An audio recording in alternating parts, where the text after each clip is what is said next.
Bonjour Rachid Temal. Bonjour. Vous êtes sénateur PS du Val d'Oise et vous êtes surtout, si j'ose dire, le coordonnateur du PS. Qu'est-ce que c'est le coordonnateur du PS? Dites-moi ce que c'est. En fait, on a une direction collégiale et il faut une personne... 28 membres, c'est ça? Toujours les mêmes. Et je suis le représentant légal du parti, puisque nous sommes un parti, et donc j'ai en charge la coordination du parti. Mais très honnêtement... C'est quoi, c'est patron par intérim?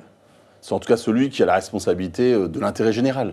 Et moi, j'essaye d'être la voix des militants, parce que nous devons à la fois nous refonder, nous opposer aux mesures du gouvernement chaque fois que c'est nécessaire, et le budget 2008 le démontre une nouvelle fois, et puis en même temps travailler avec les amis, les camarades, pour proposer le moment venu un nouveau projet aux Françaises et aux Français. C'est votre ambition? Mon ambition, c'est d'avoir un parti socialiste personnel. Fort. Mon ambition personnelle, c'est d'avoir un parti socialiste fort qui soit... Et de le diriger, vous le dirigez là au fond. Qui représente les Français. Ouais.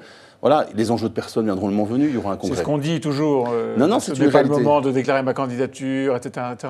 Toute la liste des phrases types dans ce genre de circonstances, est-ce que votre ambition, c'est, une fois que vous aurez été coordonnateur du PS, d'en assumer la direction? Moi, ça fait 25 ans que je suis militant parti socialiste. J'ai été secrétaire de section, premier fédéral, je suis toujours d'ailleurs. Vous êtes un apparatchik, je ne mets pas de charge négative là-dedans, mais vous êtes typiquement quelqu'un qui a construit sa carrière sur le parti. Non, quelqu'un qui a fait le choix de donner du temps à ses idées via un parti. C'est la nuance. Et moi, je note et je salue encore une fois toutes celles et tous ceux qui partout en France, socialistes, qui au quotidien prennent du temps sur leur vie de famille et leur vie de professionnel pour faire vivre nos idées. Alors si c'est ça être apparatchik, oui. Non, vous voyez bien, mon propos n'était pas péjoratif. Apparatchik, c'est celui qui construit sa carrière professionnelle sur non, je ne parti par ailleurs. Et donc vous dites, très bien. Encore une fois, ce qui est essentiel pour nous, et essentiel pour moi, et je l'ai vu encore, j'étais samedi à Miramas, dans les Bouches-du-Rhône, et les militants sont là, et donc sont toujours mobilisés. On attend justement que le parti se relève, se refonde, et soit de nouveau un parti et responsable et innovant dans un projet, encore une fois, que nous devons présenter. Que le parti se relève, dites-vous. Vous avez été un très proche collaborateur de Jean-Christophe Cambadélis. Alors je ne suis pas un collaborateur.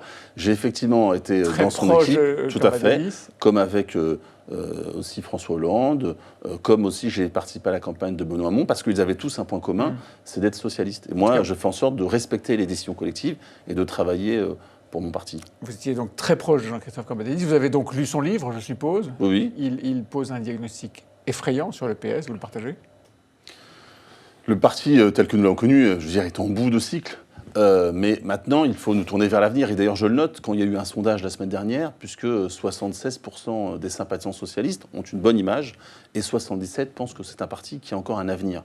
Donc moi, maintenant, je veux me concentrer avec mes collègues de la direction collégiale sur les sympathisants socialistes, sur les militants socialistes et travailler à son avenir. Il faut aussi, effectivement, avoir un regard lucide sur la dernière période. Et le bouquin de Jean-Christophe Cambadélis fait ce travail-là. Mais j'invite celles et ceux qui le commentent à le lire jusqu'au bout, puisque vous voyez qu'il est beaucoup plus dense que ce qu'on a pu lire dans les premières bonnes feuilles, j'allais dire. C'est vrai, mais qui était savoureuse, il faut le reconnaître. Unité, homogénéité du PS aussi? Le Parti socialiste est un parti de débat et d'idées, il doit le rester. Mais est-ce que ceux qui sont membres du PS doivent être, par exemple, ceux qui ont soutenu le candidat socialiste à l'élection présidentielle? Moi, j'ai soutenu Benoît Hamon, puisque j'ai fait sa campagne, parce qu'il était désigné candidat des socialistes. Je pose la question parce que je vais... Vous allez voir pourquoi je pose ma question, parce que lors du pot de départ, en quelque sorte, de Jean-Christophe Cambadélis, il y a quelques jours, il y a eu un clash à l'intérieur de votre petite communauté. Quelqu'un a dit, une telle, en l'occurrence Juliette Méadel, qui était secrétaire d'État dans un des gouvernements de Valls, a soutenu Emmanuel Macron. Elle ne devrait plus faire partie de ces instances. Elle est venue, d'abord, c'était une réunion, c'était un pot militant, donc on n'était pas là. Un clash dans ces cas-là, c'est pas terrible. C'est toujours dommage, quand on est à un moment convivial, d'avoir ce clash-là, et je le condamne, je l'ai fait. Ce que je veux dire par là, c'est que quand vous êtes au Parti socialiste, c'est que vous êtes porteur de valeurs, vous y adhérez, et d'une stratégie, d'un projet. Il doit y avoir un débat au Parti socialiste. Et c'est le principe même de notre parti, un débat, des votes militants. C'est le seul parti où il y a des votes militants à tous les étages, je le rappelle. Mais on ne peut pas être dans deux partis en même temps. Et donc, c'est ceux qui... et moi, je note, Benoît Hamon, par exemple, parce que c'est lui qui vous parlait notamment, sans le citer, avec d'autres, ont fait le choix de quitter le Parti socialiste, d'être aujourd'hui dans un groupe écologiste et demain sûrement d'être candidat face au Parti socialiste, notamment aux élections européennes. Donc voilà, c'est une autre stratégie. Moi, je dis... aujourd'hui, j'appelle les militants socialistes à être dans une stratégie qui est celle, encore une fois, de reconstruire le parti modernisé, ouvert, et élargir le moment venu dans les discussions avec la gauche. Mais on ne peut pas être dans deux stratégies en même temps. Donc, on ne peut être que dans un seul parti quand vous êtes au Parti socialiste. Nicole Bricq était une militante du PS depuis son très jeune âge. Elle a été ministre de François Hollande et puis elle est décédée il y a quelques mois. Un hommage solennel lui a été rendu il y a quelques jours.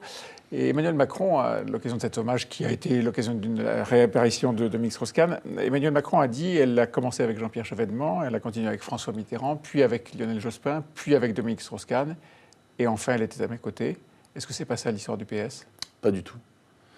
Encore une fois, l'histoire du PS, c'est un parti qui s'est construit sur la question de combattre les injustices, de permettre l'émancipation individuelle et collective, encore une fois, de dire que le déterminisme social ne peut pas être notre norme. Et ce n'est pas le cas de ce gouvernement. Si certains viennent de gauche, ils ne sont plus aujourd'hui de gauche. Quand vous prenez le budget 2018, quand même, expliquez que dans le même temps, il faut faire la chasse aux pauvres. Chasse aux pauvres ? Oui, je le dis. Avec la question de l'APL, notamment, quand vous savez qui touche les APL.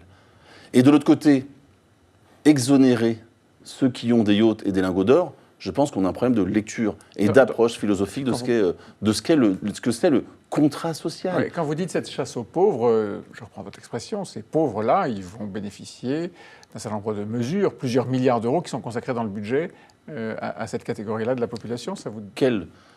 Quand vous avez certains la taxe d'habitation, un certain nombre de revalorisations... Mais je rappelle que pour une grande part d'entre eux, ils ne payent pas la taxe d'habitation. Donc les revalorisations, je comprends. Demandez aux fonctionnaires, ils manifestent demain notamment. Mais je comprends. Oui. Demandez-leur comment va se passer leur relation sociale avec ces ordonnances-là.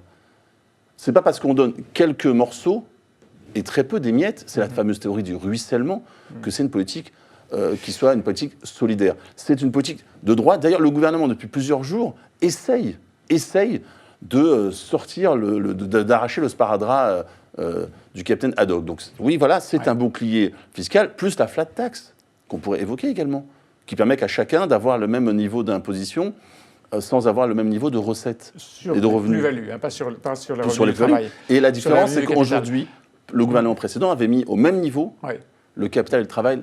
Aujourd'hui, ce n'est plus le cas. Manifestation. Je pourrais parler également des contrats aidés. Parce que vous me parlez des gens concernés. Les contrats aidés, par exemple, c'est quoi ?